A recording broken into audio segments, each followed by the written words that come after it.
The CDC says 2020 saw the highest number of drug overdose deaths ever recorded.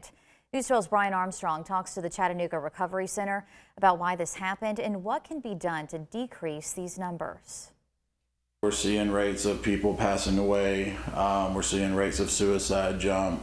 We're seeing more desperation of the addict wanting to get the next fix, if you will.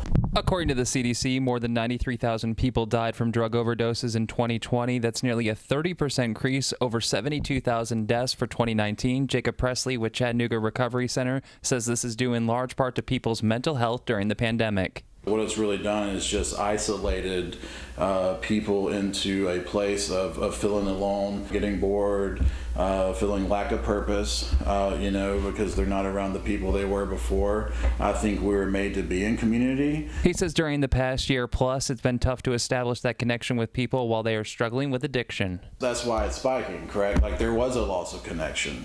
But we did the best we could with therapy through Zoom, relying on our medical team here, just trying to work extra hard to even show up and talk from a distance, because there is something about that human connection. Presley says as a person in recovery himself, he had to focus on self-care during the pandemic. Everyone was isolated. It wasn't just me, it wasn't just you, it wasn't just our clients. I had to be adamant about, what recovery looks like.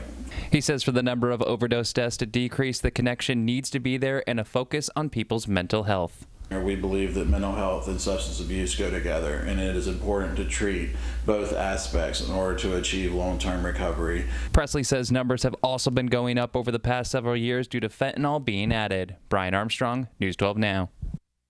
If you or someone you know is struggling with addiction, the Chattanooga Recovery Center asks you to please call them.